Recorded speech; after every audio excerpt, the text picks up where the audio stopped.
এক কোটিপতি হঠাৎ ভিক্ষুক মেয়েকে বিয়ে করতে চাইল। ঠিক তখনই পুলিশ দৌড়ে এলো। কিন্তু কেন? মেয়েটি কি সত্যিই একজন সাধারণ ভিক্ষুক, নাকি তার পরিচয় আরও রহস্যময়? একটি শহরের কোলাহলপূর্ণ রাস্তা, একদিকে বিলাসবহুল ক্যাফে আর অন্যদিকে বস্তি।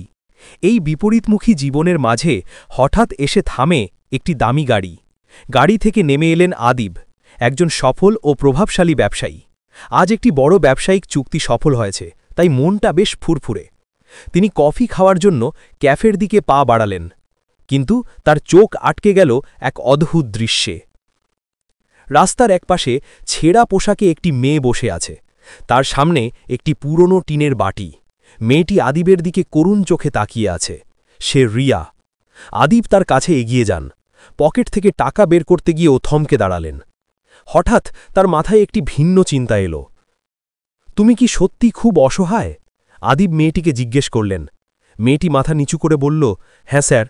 আদিব বললেন, ঠিক আছে, আমি তোমাকে সাহায্য করব। তবে টাকার বদলে আমি তোমাকে আমার জীবন সঙ্গিনী করতে চাই। আমি তোমাকে বিয়ে করতে চাই। রিয়া বিস্ময়ে হতভাগ হয়ে গেল। আশেপাশের লোকজনও এই কথা শুনে ফিস করতে শুরু করল। একজন লোক আদিবের কাছে এসে জিজ্ঞেস করল, স্যার, আপনি কি মজা করছেন? এত বড় লোক হয়ে একটা ভিক্ষুক মেয়েকে বিয়ে করবেন? আদিব দৃঢ়তার সাথে বললেন, আমি কোনো মজা করছি না, আমি সত্যি ওকে বিয়ে করতে চাই। রিয়া লজ্জায় এবং ভয়ে কাঁপছিল। সে কাঁদো কাঁদো স্বরে বলল, স্যার, আপনি এসব কি বলছেন? আমি আপনার যোগ্য নই। যোগ্যতার প্রশ্নটা আমার ওপর ছেড়ে দাও। তুমি রাজি তো? আদিব জিজ্ঞেস করলেন। রিয়া সম্মতিসূচক মাথা নাড়ল। তার চোখ থেকে এক ফোঁটা অশ্রু গড়িয়ে পড়ল। সে বুঝতে পারছিল না এটা স্বপ্ন না সত্যি। ঠিক তখনই একটি পুলিশ ভ্যান দ্রুত গতিতে এসে থামল। ভ্যান থেকে একজন পুলিশ অফিসার রহমান সাহেব দ্রুত নেমে এসে আদিবের দিকে এগিয়ে এলেন।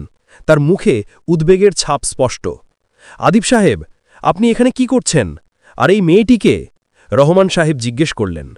রহমান সাহেব, আমি এই মেয়েটিকে বিয়ে করার প্রস্তাব দিয়েছি, আদিব শান্ত গলায় বললেন। রহমান সাহেব হতভম্ব হয়ে বললেন, আপনি কি বলছেন? এই মেয়েকে বিয়ে করবেন? আপনি কি জানেন না ইনি কে? রহমান সাহেবের কথায় সবাই আরও অবাক হল। রিয়া ভয় কেঁপে উঠল। সে কি করবে বুঝতে পারছিল না। রহমান সাহেব এবার রিয়ার দিকে তাকালেন, তারপর আদিবের দিকে ফিরে বললেন, আদিব সাহেব, আপনি হয়তো জানেন না, এই মেয়েটি কোনো সাধারণ ভিক্ষুক নন। গত 2 মাস ধরে আমরা ওকে খুঁজছি। ইনি আসলে ডক্টর অন্বেষা ব্যানার্জির মেয়ে। ডক্টর অন্বেষা, যিনি দেশের এক অত্যন্ত গুরুত্বপূর্ণ গবেষণাপত্র নিয়ে কাজ করছিলেন। রহমান সাহেবের কথায় আদিবের মুখে কোনো বিস্ময় দেখা গেল না। তিনি শান্তভাবে শুনছিলেন।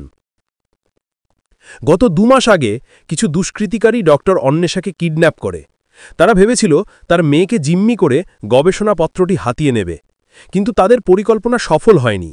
অন্বেষা নিজের জীবন দিয়ে তার গবেষণাপত্রটি রক্ষা করেন। আমরা এই মেয়েকে অনেক খুঁজেছি। আমরা জানতাম তার বাবা মাকে হারানোর পর হয়তো সে লুকিয়ে থাকছে। দুষ্কৃতিকারীরা ওকে খুঁজছে। ওর পরিচয় গোপন রাখার জন্যই ওকে রাস্তায় ছেড়ে দিয়েছিলাম, আর একজন পুলিশ গোপনে ওর উপর নজর রাখছিল। রিয়া এবার সবটা বুঝতে পারল। সে জানত না তার বাবা মায়ের এই করুণ পরিণতির কথা। আদিব রিয়ার দিকে তাকিয়ে নরম গলায় বললেন, রিয়া, আমি তোমাকে বিয়ে করতে চেয়েছিলাম তোমার নিরাপত্তার জন্য।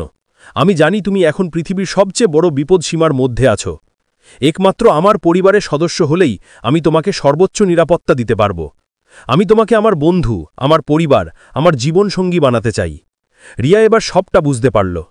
তার চোখ দিয়ে আনন্দ এবং কৃতজ্ঞতার অশ্রু গড়িয়ে পড়ল। সে আদিবের হাত ধরে বলল, আমি রাজি। রহমান সাহেব আদিবের দিকে তাকিয়ে বললেন, আদিব সাহেব, আপনার এই পদক্ষেপের জন্য ধন্যবাদ। আমরা আপনাকে পূর্ণ সহযোগিতা করব। এরপর আদিব রিয়ার হাত ধরে পুলিশের গাড়িতে উঠে গেলেন। জীবনের এক নতুন অধ্যায় তাদের জন্য অপেক্ষা করছিল, যেখানে ভালোবাসা শুধু আবেগের নাম নয়, বরং দায়িত্ব ও সুরক্ষার প্রতিজ্ঞাও।